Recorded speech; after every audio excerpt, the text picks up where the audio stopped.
Okay, good evening, everyone. I'm Darren from Career Success Australia.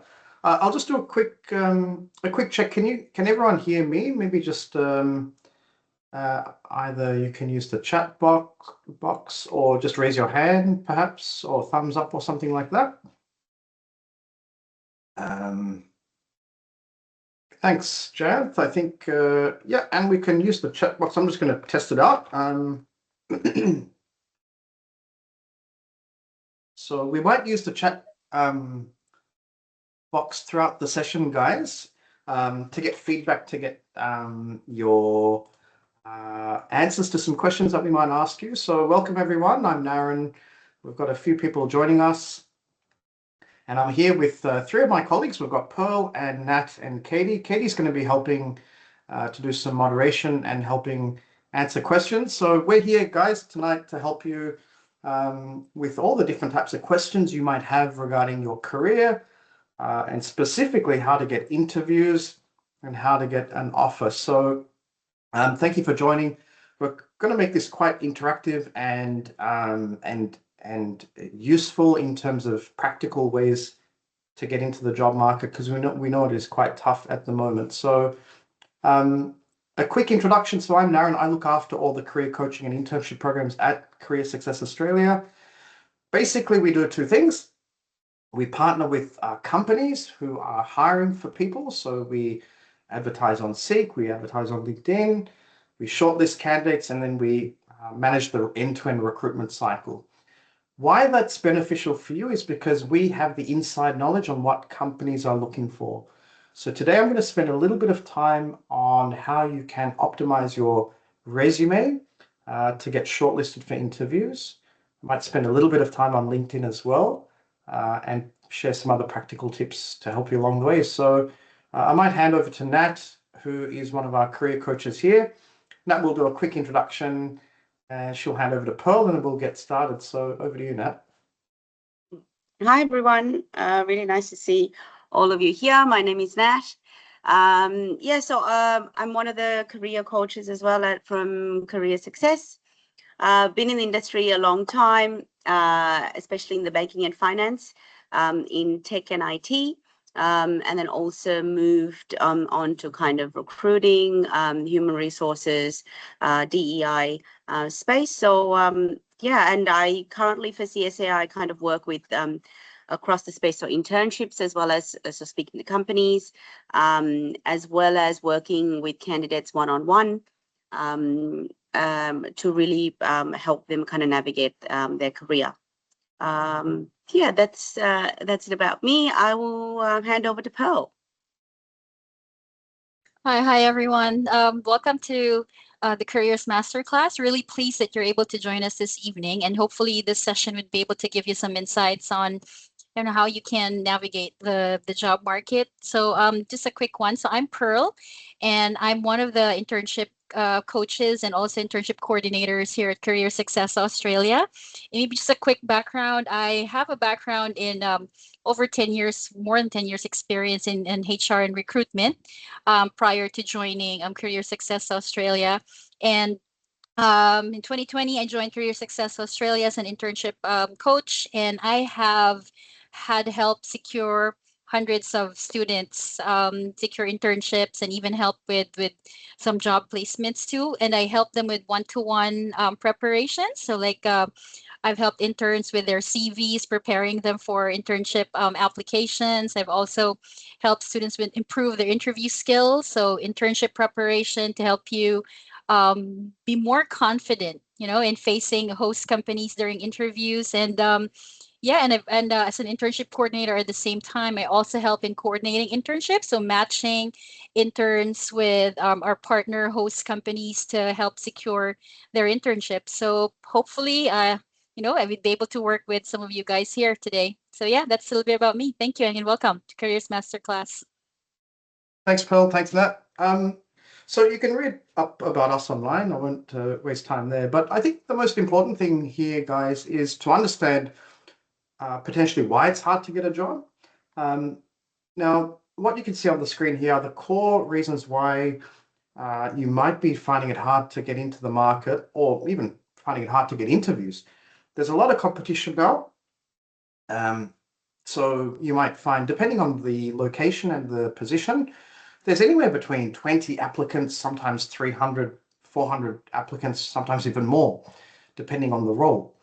So out of those, 300 candidates that apply, maybe 5 or 7 will get to the interview stage, and then maybe 1 will get the offer.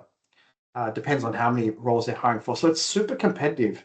And if you don't do all the right things in that whole process of applying for the job, networking, checking in with the company, you'll often find that you get that rejection letter, or you probably don't even hear anything from the company. So if you're a recent grad or you're switching careers, you might not have any industry experience. And that's another reason why it's hard to get a job. So I'll cover off some solutions around that. Employment gaps are a big one. So as a recruiter, when I'm looking at CVs, I generally look at what has this person been doing most recently. And I know Pearl has also worked in recruitment before, so she may want to just highlight some of the issues with employment gaps. So I'll just hand over to you, Pearl. Sorry. Right. Thanks, Naren. Yes. So coming from a recruitment background, so of course, we review your CV, we review skills and all that. But one of the things that could be a red flag, like a major issue with applications, is the employment gap. So as like what Naren said, if you're a fresh graduate and you hadn't had a job, let's say 6 months to a year after you graduate, or let's say you're in between jobs and you haven't had a job, let's say 6 months to a year, right? In between. So these are things that are a bit glaring to employers. So it's a bit of concern. So most employers or most recruiters are drawn to candidates who are currently working, who have current experience, current updated skills that they can look at, that are transferable to whatever role you're applying for. So that's one thing. So if you do have gaps in your experience, like after graduation or in between jobs, one of the things that you can definitely consider would be doing volunteer work, right? That will be one. And also looking into internships to be able to bridge that gap, and at the same time be able to update your skills and experiences that could help you get your next job. So those are some of the things that you have to consider when it comes to employment gaps. And also upskilling, making sure that your skills are up to date, which leads us to the next point. Darren, could I just go ahead and talk about the skills? Yeah, so one other thing, of course, that recruiters look at are your skills. So as an applicant, as a candidate, the first thing you always need to do is to study the job description, right? You have to understand what this particular role, what this company requires of you, because these are the skills that you have to make sure that you reflect in your resume so that you will appear to be like a good match to the role, especially when these days most applications go through the applicant tracking system, and the applicant tracking system will only be picking up on keywords, right? Like skills that match the match keywords that are mentioned in the job ad. So that's why it's very important for you to make sure that the skills in your resume are aligned with the role requirements. And probably on top of that too, when you review job applications, when you go through job ads in Seek or Indeed or LinkedIn for that matter, always try, especially for specific roles that you're after, make sure that you look at the most common skills that most companies are looking for, and try to upskill in those areas as well, because the more updated your skills are, the better your chances of being shortlisted for roles too. So and if your skills align 80 to 90% of it match the role, better chance for you to get shortlisted for an interview, for your application to be noticed by a recruiter. So yeah. Just a quick So one we on have that. I'm not sure if you guys can all see my screen, but you can see Seek here. Very standard sort of process. So we are recruiting for a role. One of our clients, a superannuation company, financial services, Vision Super. So you can see here, they've got a customer service role that we're recruiting for. Already, this ad has been up for 11 days. We've got over 300 applicants. So another quick tip, guys, is when you have to set up your alerts, and literally you have to apply within 1 to 2 days of the job being advertised. Because right now, I've pretty much stopped reviewing applications because we've got so many in the pipeline. So what I'm looking for, and what Pearl mentioned, is about the key skills. So when you study the ad, you'll quickly see that there are some key skills like interpersonal skills, but really it's about customer service.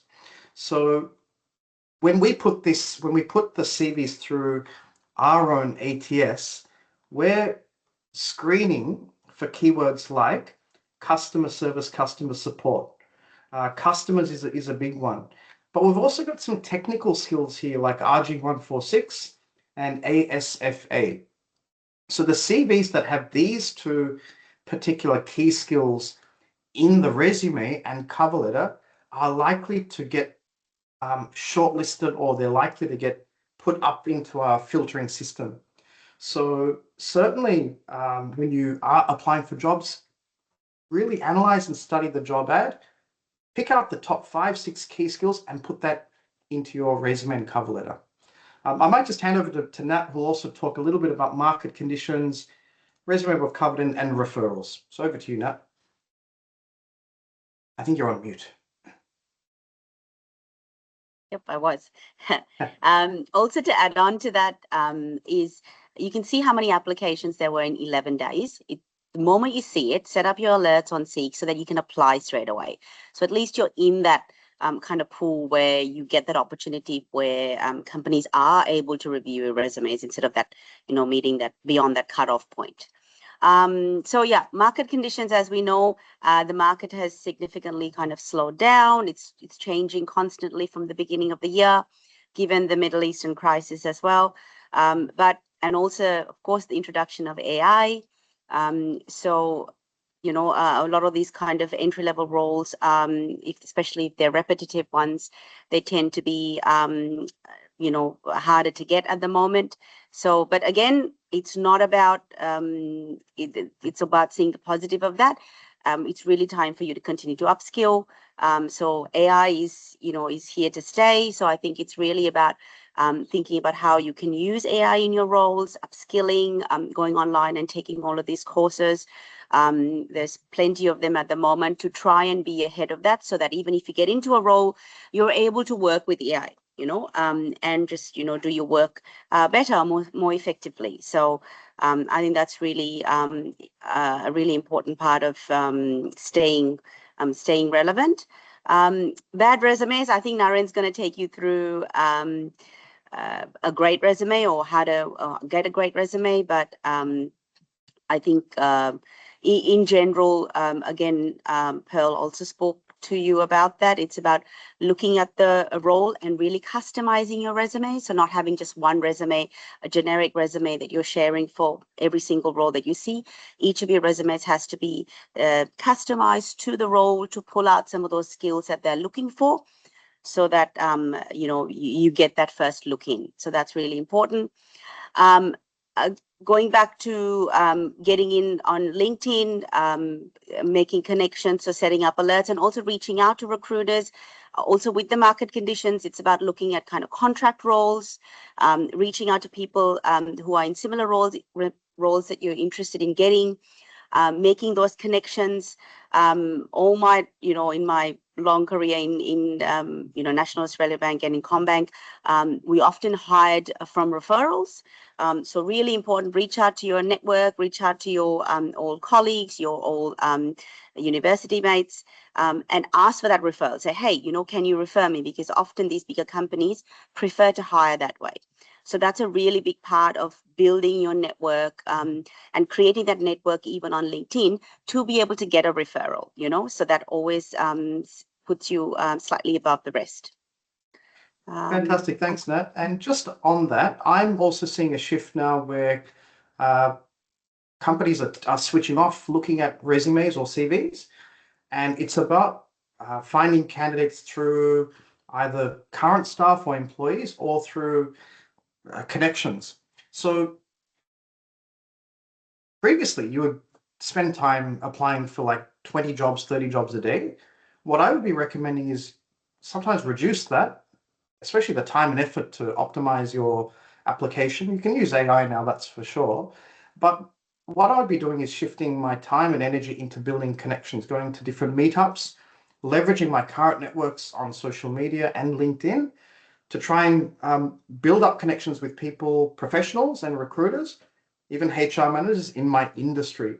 So if I'm a software developer and I've been made redundant or I've just graduated, I'm going to start building connections with software developers at the senior level, even mid-level, who may know of projects or opportunities that they can eventually refer me to. So don't discount the networking. It's such a vital part of the strategy of getting a job.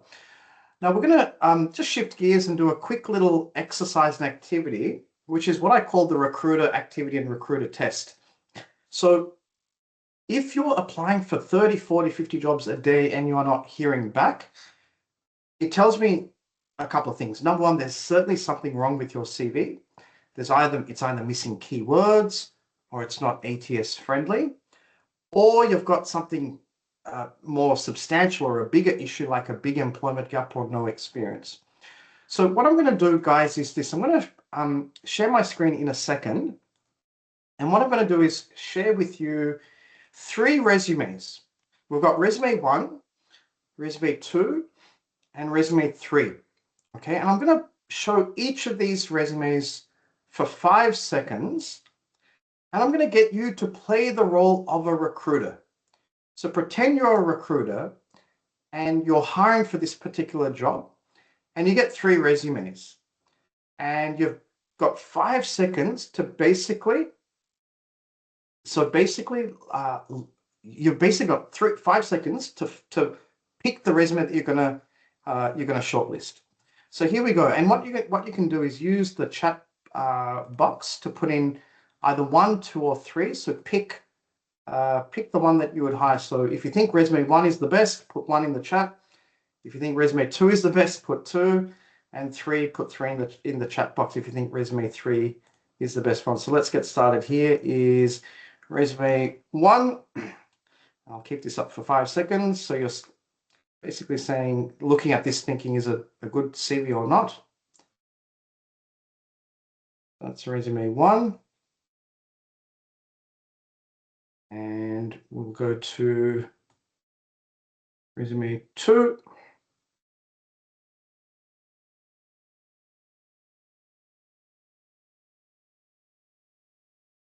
And lucky last, we'll go to resume 3.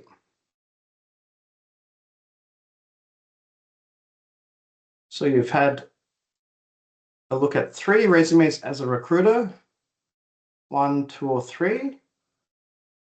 And thanks, Cinder, you've put 3. Yep. So a lot of people are putting in number 3, Manisha 3. Great. Yes, Rosalie, 3 is the most structured. Brilliant. You guys are all superstar recruiters because you've picked the right one. Cool. Thanks, Bhargashri. Number 3. Perfect, guys. Spot on. So the next question I'll ask you is, does your current resume that you're using, does it look like number 3? Is it structured like number 3? Or is it more like the other resumes that we looked at? So that's really critical. The good part is, guys, that you were very quickly able to identify that number 3 is the standout resume. And certainly that's how it works. If I get 3 resumes, I'm calling this number 3 candidate straight away. Okay. What I might do is I'll just get Nat and Pearl just to give us your feedback on the other 2. Any particular reasons why you would reject this, Pearl or Nat? Yeah. I can't remember who's doing which one. Yeah, I'll do this one, Naren. Okay, so yeah, again, coming from recruiter background, and as you guys have, managed to choose the right resume structure. So obviously for this one, we could start by looking at the structure, the format, the template itself, right? So these days we don't really look into the aesthetics too much anymore because sometimes it could even get in the way of the ATS, right? You have put your pictures on it, or a lot of colors and designs in there could get in the way for using the ATS or the applicant tracking system. So it's best for it to be straightforward. Now, looking at this CV right here, the first thing, if I were a recruiter, I'd be looking at your profile. So here I can see straight away the About Me section which I'm expecting to probably have information on your background, a little bit on your skills highlighted in it for me to know that you're a good match to the role. This one right here is full of buzzwords, ones that really don't add value to your application, right? So anybody could be driven and focused and, looking at developing their careers. But what's going to make your particular resume stand out from the profile statement? The first thing that they get to see is if you're able to present your skills aligned with what the role requires in terms of the skills. So like what Naren said, identify the top 5 to 6 key technical skills. And these are the key words that recruiters should be able to see in your profile statement written in bold. So the moment that they look at your CV, within the first 5 seconds, these words jump out and they get to picture out and say, okay, we've got a good candidate right here. So that's one. But this one right here doesn't tell me anything as a recruiter, the profile statement. Now, another thing I'm going to focus on here and make comment on is the expertise. So these are your key skills, so to speak, right? So if we're looking at someone here who's probably keen on getting into a managerial role, something in management, or even customer service for that matter, I'm going to look at the set of skills here. And it's just a list of skills with no evidence whatsoever with regard to your background. So if you're telling me that you have management skills, I would like to know what that is like for you, right? Or let's say, for example, client relationship, maybe a little bit of a description on your experience when it comes to client relationship. And for the rest of the other skills right here, right? So this should be on one of the first things that recruiters also get to see, that these key skills here should match the role requirement. So always study the job description. 5 to top 6 skills, that's what should be showing here. Now, with the work experience as well, as you can see the formatting here in terms of the responsibilities, it's a little bit all over the place. So some start with responsible for this and that, coordinator of, coordinating, managed, implemented. So it's a little bit all over the place. One thing that we would like to give you a quick tip, right? It's very important for you to write keywords down, the key responsibilities down, starting with the verb form ending in ing, right? So like, let's say, acting as a production manager of beehives, or coordinating key operations processes, managing a team of 5, implementing new processes. The reason behind using the present form of the verb, right? Sorry, the key ing form of the verb is to convey that these tasks you actively and consistently perform in this role. And this approach could help demonstrate your proficiency and maybe your expertise, reinforcing your experience in these areas over time, which tells them that this is something that you're, an expert in, right? So that's one. So that should be consistent all throughout all your work experiences here. So leading and managing sales strategies, maybe a little bit more of detail on that. How did you lead? How did you manage? What tasks did that involve? Right? So a little bit more explanation here could help them see a clearer picture of the breadth of your experience and your skills. And at the same time, also the dates on that, it would help if you indicate the months too, because you can only see 2016 to 2019. Does that mean it's like an entire 3 years that you worked there? So it's important for you to also indicate the months, the inclusive month and year of your employment, if you look at your work experience here. So those are some of the things that I would point out here. Yeah, so there. Nat, did you want to just give us a quick rundown on issues with this? Yeah. So straight off, I think what you can see is I wouldn't, you don't normally see this, the languages on the side, right? So I don't think that's necessary, your proficiency in languages to add it up there. Of course, again, if it is specifically asking for in the advert that they're looking for a Mandarin speaker or a Cantonese speaker, then, you can mention that. Again, I wouldn't put it in like that. I would probably mention it up in the profile so that they can see it. We can bold it using these keywords again and bolding it so that it's an easy pick for somebody viewing it. I wouldn't just use my profile statement and just say profile. I would probably make it a little bit more customized to the role. So either this is a marketing profile, social media skills, UX, UI, for example, digital marketer. I would probably add, you can see the link there. That's probably the link to their portfolio. So portfolios are really, really important these days, especially in the design, the marketing fields. But I would, use a name, customize that link for you. Also in the profile statement, if you have only 1 year of work experience, I probably wouldn't call that out. I would just say that you've got experience in lead generation, for example. I would also add your educational background, something in there where you've done some projects on things. That's the profile bit. Then employment, again, like what Pearl said, I would use the ing form, which means you're doing it. It means like it's current, which indicates that.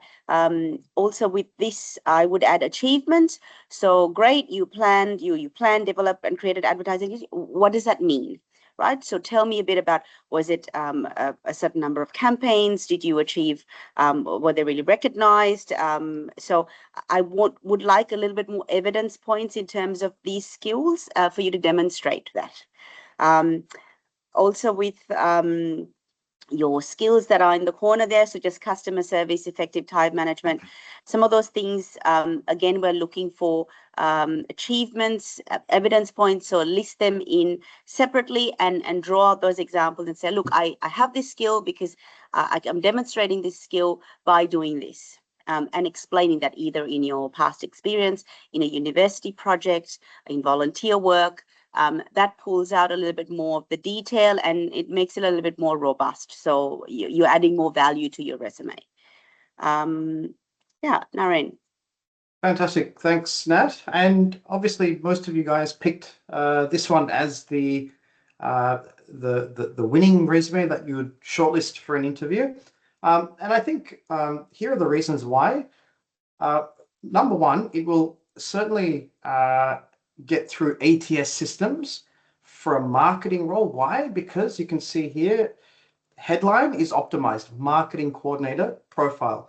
In one of the previous ones, like I think was maybe this one, it just says profile. So one of the key things, guys, is get it. Sometimes we call it keyword stuffing. You don't want to overdo it, but certainly if the job title is marketing coordinator that you're applying for, I would use that in your profile headline statement here. The other thing that's really good about this is it's using the bold formatting for keywords.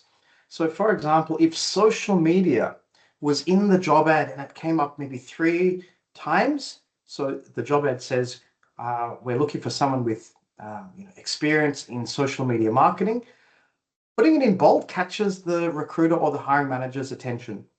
So this is a really good profile statement. It's like your executive summary.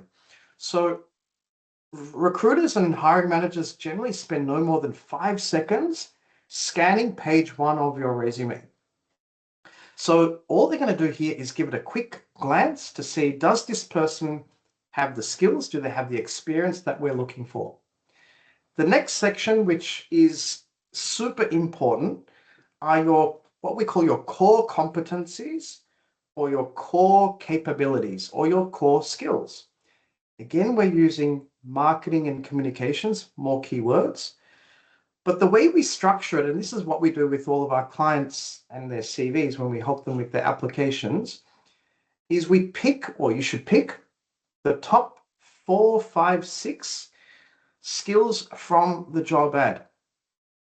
So when you study the job ad, and you can use AI to do this, just copy paste, put into AI and ask it to tell you the top 5 skills that is required. Once you have that, then you list these here. Okay. So for example, if let's say content creation, okay, if content creation comes up 3 or 4 times in the job ad, it should appear here so long as you have that skill and experience. Okay. If e-commerce and digital marketing is not mentioned once in the job ad, you should remove it off your skills list. Why? Because it's not relevant for the hiring manager. You should only put in keywords and content that is relevant, that's in the job ad. I know it does take time to optimize, but you can create your own prompts in AI to speed up the process.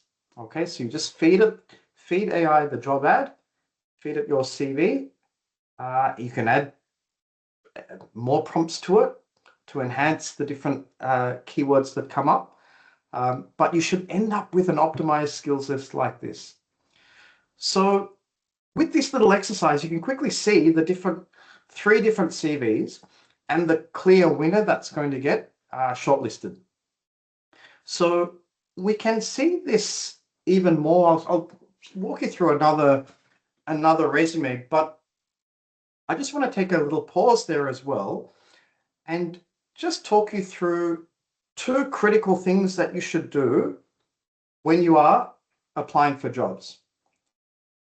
There's actually maybe three things you can do here. So here's what I would do.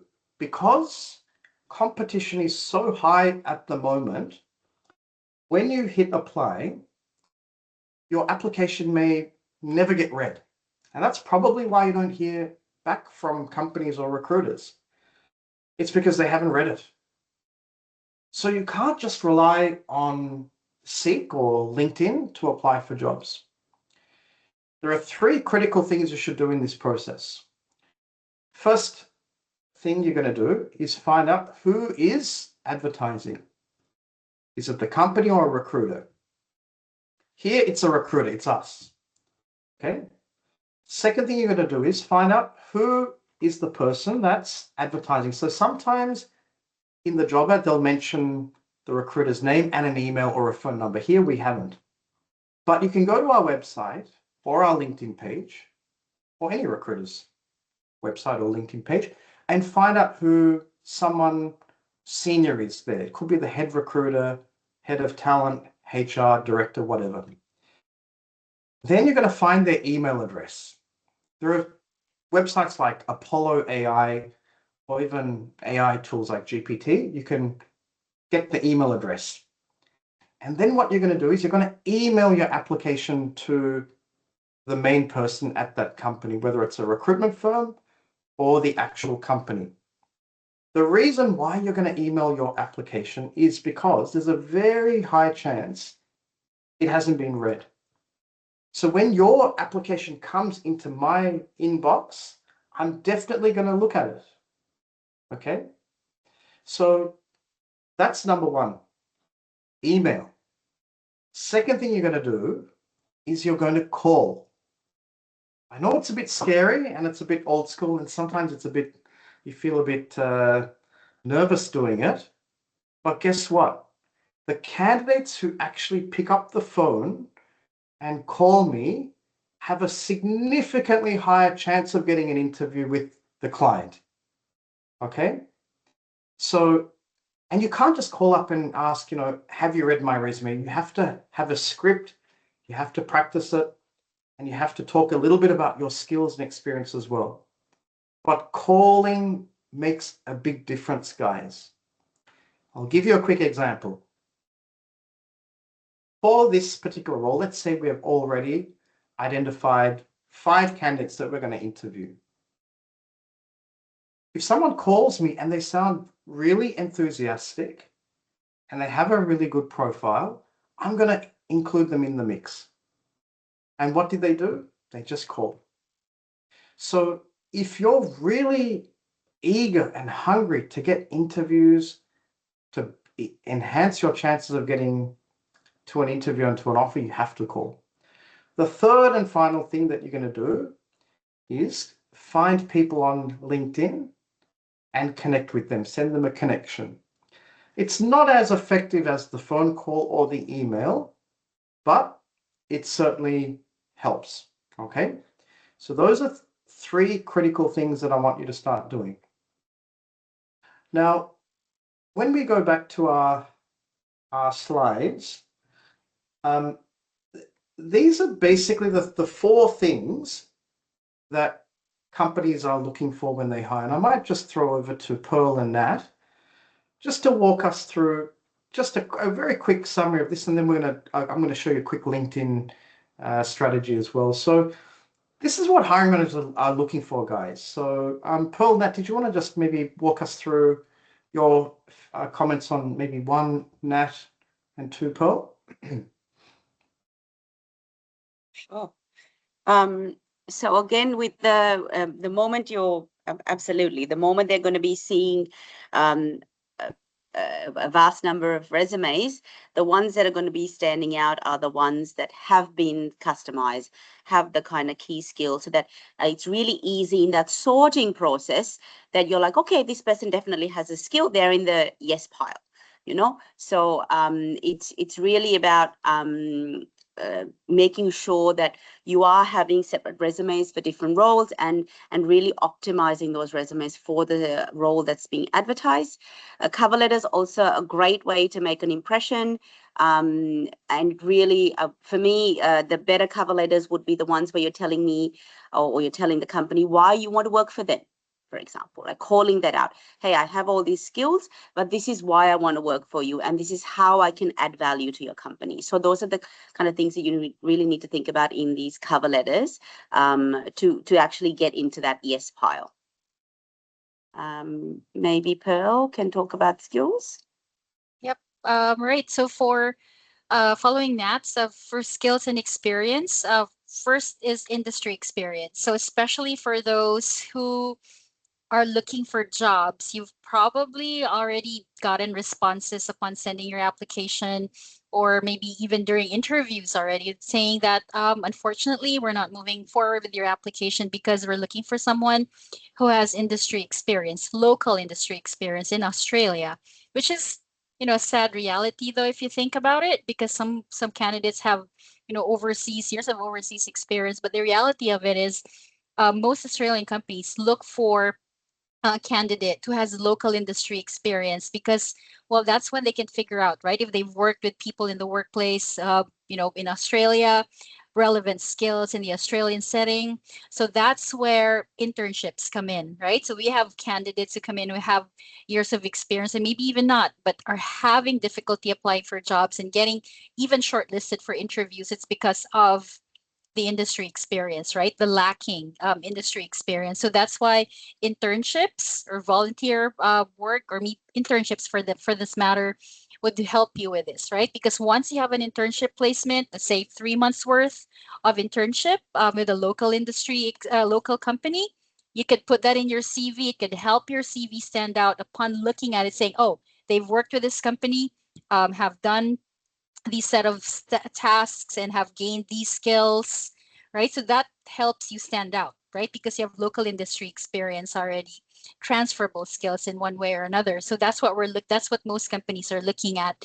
Again, talking about recent experience, so no gaps. So that's what we mentioned earlier at the beginning of the session, where unemployment gap is also one big thing that most companies are looking for. Most recruiters would kind of zero in on, right? So it's important for you to bridge that gap by, again, through internships. So attending a 3 months worth of internship could help bridge that gap, right? So the most recent experience, that's what they're going to be looking at. Relevant industry experience for one. So that's why, again, that's where internships come in. Strong communication skills. Well, this is usually determined during interviews, but you can still present it in your resume, especially if you worked in customer service, you've communicated with customers, clients, even some stakeholders, people that you work with. You can indicate that in your CV to let them know that you have this level of communication that you can manage in terms of clients, customers, stakeholders that you're working with. And of course, excellent technical skills. We couldn't stress this enough. Being able to put in your CV the skills that this particular company is looking for. So again, studying the job description, identifying the top 5 to 6 key technical skills, and having to indicate that in your CV. So this is what hiring managers and recruiters are looking for. Naren, maybe 3 and 4. Fantastic. Yeah, all good. Cultural fit is a pretty common one, guys, and that is usually tested at the interview stage. Number 4 is really important. It's very unlikely you will get an offer unless you have 2 references, which becomes really hard if you don't have any experience. So then you've got to be a little bit innovative and think about some past lecturers or academics or tutors that you've worked with, or that's why volunteering becomes important, because if you do some volunteering, you can have a reference from where you are doing your volunteer work. So the bottom line is you've got to have at least one or 2 references. Another way to get references is to find some sort of mentor. So whether you're a fresh grad or you're a new migrant or you're switching careers, try and get a mentor. So the easiest way to get a mentor is, again, it's a numbers game on LinkedIn. You send out 100 connection requests.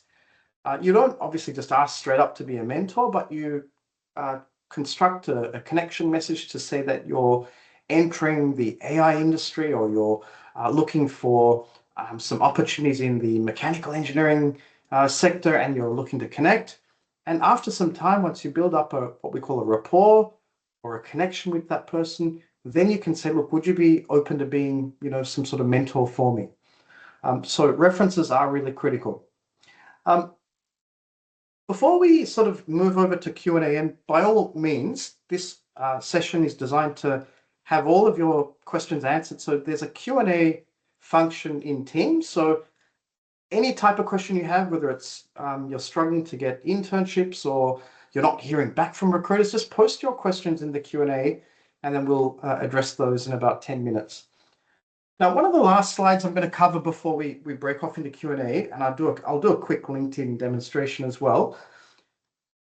One of the key things that I want you to take away from this evening is drilling down on the root cause of why you're not able to transition into the job that you want, okay?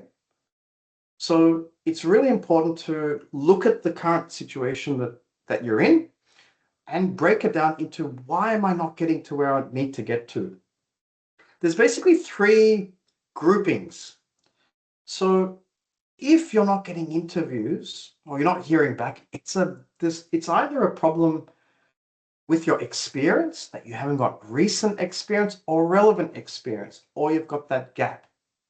So the solution around that is to volunteer or to do an internship. I'll show you in a second how you can achieve that on your own, okay? So you could have the world's best resume, lots of keywords, it looks amazing, but if you don't have experience, it's not going to make a difference. So you've got to fix that core problem, the experience or the gap, okay? If you're not getting interviews, it could be because of the experience or the gap, or there's a very good chance that your resume and cover letter is letting you down. It's either poorly formatted, it's not customized, or you're basically just sending the same resume out to 100 different jobs. It won't work. So you have to take the time. It's quality over quantity. Use the right keywords, study the job ad, and optimize the resume, and then submit it. Don't forget that other tip, email your application. I know it can seem a little bit full on by just spamming and emailing people, but it works, okay? So don't forget to email your resume to the recruiter or to the hiring manager. Now, when you email your resume, I would use a very sort of personable or like an eye-catching little email, okay? So you don't want to send like an email that has, 10 paragraphs. Something short and sharp to say and personalized, like, hi, Rob, my name's Naren, and I have 6 years of experience in ABC, keywords. I recently saw the ad on Seek. I was really drawn to working at company X because of ABC. Okay, please see attached for a copy of my resume. I'd love to have the opportunity to meet you for an interview. Okay, if you do that, you will increase your interview strike rate. The statistics are proven. Okay, sending the email works rather than just Seek. No interviews, you're probably not networking enough.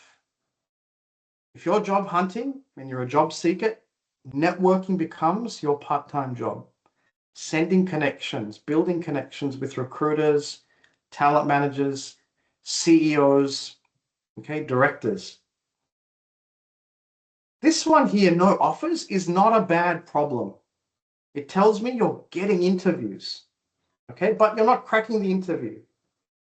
Okay, that tells me it's not a problem with your application or your experience or your gaps. That's not a problem. It's a problem with your interview performance.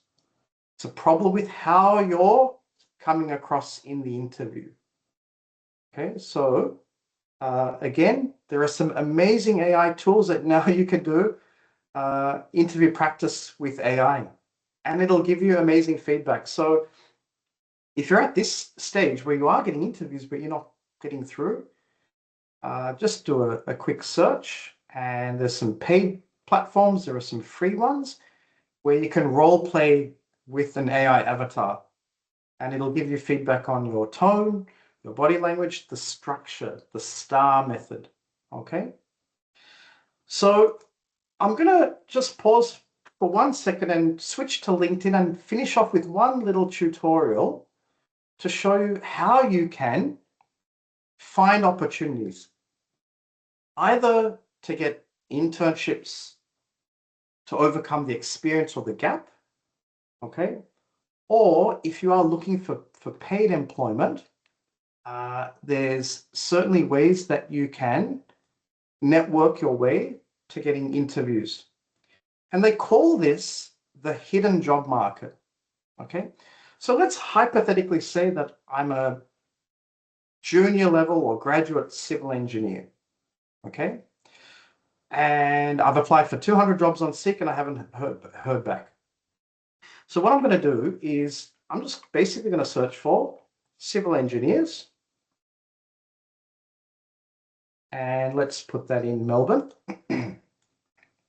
So we're going to look for people.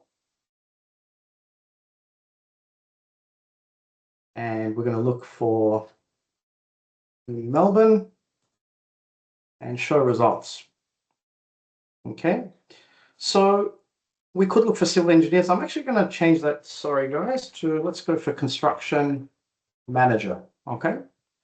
Because what I'm looking for is the person who I'm going to report to. Okay. And you can see here, there's pages upon pages of people with that title, construction manager. So I'll just look at this person here, Joel. He's a construction manager at latitude 37. Okay, so the first thing we're going to do is look at his profile. So he'll get a notification that I have looked at his profile, and there's a mutual connection there, Vicky. This is the power of LinkedIn where you have mutual connections. So you can see here, I'm a civil engineering junior person, want to get into this type of sector. Latitude 37 is the company, and he's been there for 2 years. Okay. So he's also worked at another company, Sing Homes and Bellow Construction. A person is well connected. Okay. So what I'm going to do now is hit connect and then add a note. And now I'm going to customize my message to Joel. We're going to say something like, "Hi, Joel. My name's Darren, and I'm a graduate," or it depends on your background, or you can say, "and I'm a junior construction coordinator or construction coordinator, and I came across," you can put the company name or your profile, "while I was looking for new opportunities. Okay, I noticed Latitude 37 has recently done something." Okay, so link it back, make it relevant for him. Okay, full stop. Love to connect, learn more about the projects and the industry, something like that. Okay, it's just a made up one, but there's some good elements there. So you should have maybe 5, 6, 7 different templates, and you hit send. Okay, again, it's a numbers game. The more connection requests you send, you're going to get people who accept. Okay, so I encourage you to do that. So what we're going to do now, guys, is open up some Q&A.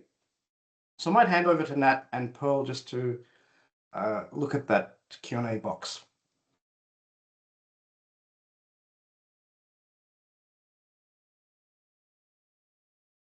So we had a first question from Rosalie. I have a question. If a job ad asks for skills ABC, ABC, and my resume includes skills A, B, C, D, E, F, is that okay? And the second question, we'll just answer that one. Yeah, did you want to tackle that? Sure. I wouldn't add A, B, C, D, E, F, E, F. So if particularly if they're looking for just scanning the job ad, look for the things that they're asking for and make sure you highlight those. You can add on one extra skill if you would like, but otherwise I would say really customize or optimize your resume for what the job ad is looking for, because that's going to really increase your chances of it being picked up versus being rejected. I might just add that as well, which is, Rosalie, if you add in E and F, they may look at that going, this person has skills that we don't need, and they're not the right candidate. So just stick to, basically, if they ask for A, B, C, D, E, just stick to that. Okay. Now, just before we go to some other questions and answers, if any of you have to leave, that's completely fine. But what you can do is, if you have any questions, you can just Google us. You can give us a call or send us an email. And Katie is also in our team. Katie and her colleagues will be happy to have a free phone call with you. We can do a couple of things. We can go through your resume, give you feedback similar to what we did today, but obviously we'll focus on your resume.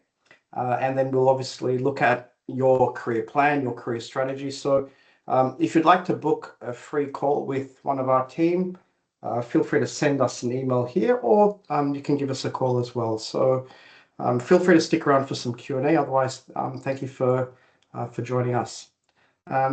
Next question, Pearl, did you want to have a look at, I think, in the chat? Sure. The next question, correct me from the next question that I see here is, I have usually placed my skills section at the bottom of my resume. This is from Manasavi. Right. Yeah. So I place my skills section at the bottom of my resume because I assume professional experience should take precedence. This is the wrong approach and was the ideal resume structure. Additionally, my university society leadership and volunteering experience is more relevant to the role than some of my paid work. Where should I position this? Should I position this higher in the experience section? That's a good question. So I think that's why we showed you a good format of the resume earlier, right? Putting your skills at the bottommost part of your CV is actually a little bit risky if you put it that way, because that's the first thing that most of these employers are looking at, right? So that's why we were asking you to identify the top 5 to 6 skills, and they should appear the first page of your CV. You have your profile statement with keywords in bold as well, and then your top 5 to 6. So they should be on top of it, top of the page. So first page should be where your key skills should be. And then you asked about leadership and volunteer experience. That's a good question too, because sometimes some candidates have projects in uni, or like this one, volunteer work, that are a bit more relevant to the role that they're applying for. We want to move them up to the first part of the CV as well, the upper part of the CV, where recruiters or hiring managers should be able to see at first glance. So anything that's relevant should be on top of the few pages, and key terms should always be in bold, because even if you put that there and they don't see anything standing out, right, they could still ignore whatever information you have there. So if you do have volunteer work, if you have projects, you can move them up on the first 2 pages of your CV and make sure that relevant key terms, right, or key terms that are found in the job ad should also be in bold. So ideally, for the structure of the CV, we should be able to see, of course, your heading with your name, your address, your location, contact details. First part should be the profile statement, where you're able to demonstrate and showcase your skills, again, in relation to align to the job description, to the key skills in the job description. Your key skills, top 5, 4, 5, 6 of them should be on the first page. And as much as possible, in the first page as well, they should be able to see the first part of your most relevant experience. So that could be a job, that could be a volunteer experience, it could be a project, or any experience that you have that's relevant to the role that they get to see at first glance. So that's the kind of structure we're looking at. So again, it's really more of putting up in your CV and highlighting and emphasizing key skills and experience that are relevant to the role, that get them to see from first glance that you're a good candidate for the position, that you're aligned to the role that they're hiring for. Yeah. So I hope I answer that question. Thanks, Pearl. There's a couple Yeah. of questions grouped together about LinkedIn and why sometimes senior people won't even accept your connection, and it's really hard to get through to build connections. And that is true. So it is, in that sense, it does become quantity, but there are other approaches you can do on LinkedIn. There's a concept called becoming a thought leader. Okay, so just Google it, thought leadership. So again, what you can do is you can tackle a topic in your industry, whether it's in technology or medical or insurance. Pick a topic that you want to write about, and you might want to do some research on it. You might want to come up with some solutions. I was talking to a civil engineer at a Engineers Australia event recently, and they were telling me about something they did, which was they wrote an article on their LinkedIn about the Westgate Tunnel and how there was a massive cost blowout. They wrote an article on it and how it could have been avoided. They did some analysis on it. They had some recommendations and they published it. And it got a lot of traction. Okay, it got comments, it got shares, it got likes, and that's a way of getting your voice heard on such a noisy platform. Okay, so there are other ways that you can leverage LinkedIn as well, either on LinkedIn groups, maybe on company pages where you can comment. So it's about just getting your profile enhanced or getting your profile out there as well. Rahad has a question about multinational experience. It is tough when you do have global experience, but you're still not getting through. So you've got to really position that experience or translate it into the local language as well. And hopefully that works. Sometimes, when you put overseas countries on your resume, sometimes they reject you automatically. So you can try and remove that as well to reduce any bias. But we do understand it does get tough.